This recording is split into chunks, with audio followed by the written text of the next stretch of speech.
Di tengah gemerlap dan kekuasaan absolut dinasti Umayyah, sebuah dinasti yang mengubah sistem kekhalifahan menjadi monarki herediter, lahir seorang pemimpin yang ruhnya berasal dari zaman yang berbeda. Ia adalah seorang pangeran, namun hidupnya zuhud seperti rakyat jelata. Ia adalah seorang khalifah, namun ia menangis saat menerima jabatannya. Namanya Umar bin Abdul Aziz.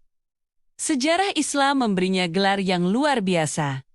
Khulafa Rasyidin kelima. Bagaimana seorang pemimpin dari dinasti Umayyah bisa meraih kehormatan setinggi itu? Ini adalah kisahnya. Untuk memahami keistimewaan Umar, kita harus melihat darah yang mengalir di nadinya. Ayahnya adalah Abdul Aziz bin Marwan, seorang gubernur Umayyah, tapi ibunya adalah Laila binti Hashim, yang merupakan cicit dari Khalifah Umar bin Khattab. Sejak kecil, ia tidak dibesarkan dalam kemewahan Damaskus, melainkan di kota ilmu, Madinah. Ia duduk di majelis para ulama besar, menyerap ilmu, hadis, dan yang terpenting, semangat keadilan dari kakek buyutnya. Kepribadiannya terbentuk di sana, saleh, adil, dan sangat takut kepada Allah. Tahun 717 Masehi, Khalifah Sulaiman wafat. Dalam surat wasiatnya, tertulis sebuah nama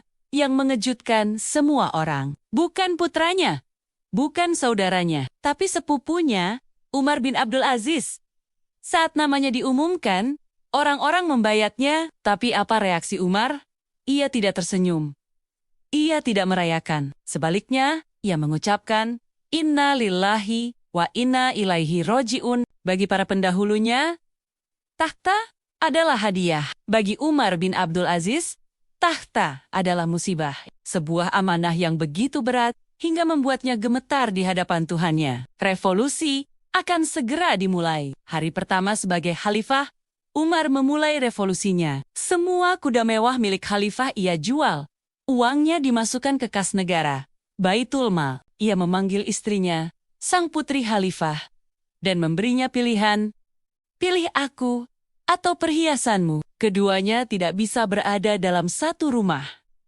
Sang istri yang salehah memilihnya dan menyerahkan semua hartanya. Selama puluhan tahun, mimbar Jumat dinasti Umayyah ternoda oleh tradisi mencaci maki Sayyidina Ali bin Abi Thalib. Umar menghentikannya. Dengan satu perintah, ia mengganti cacian itu dengan ayat Al-Quran tentang keadilan dan kebajikan. Ia menghapus pajak jizyah yang zalim dari kaum non-Arab yang sudah masuk Islam. Ia berkata, Allah mengutus Muhammad sebagai pembawa petunjuk, bukan sebagai pemungut pajak. Akibatnya, jutaan orang memeluk Islam tanpa paksaan. Mungkin warisan Umar yang paling abadi bukanlah emas, melainkan tinta. Ia melihat para penghafal hadis Nabi SAW semakin sedikit jumlahnya. Ia takut warisan kedua umat Islam setelah Al-Quran akan lenyap. Maka, untuk pertama kalinya dalam sejarah, ia mengeluarkan perintah resmi negara.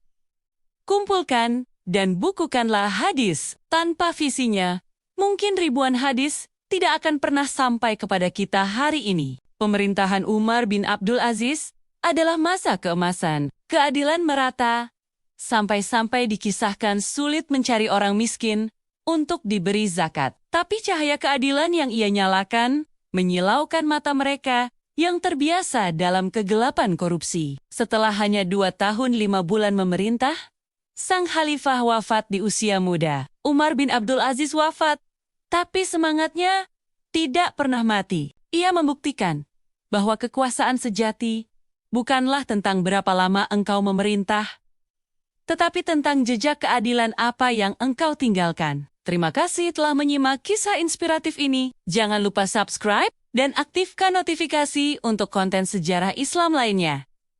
Sampai jumpa di video berikutnya.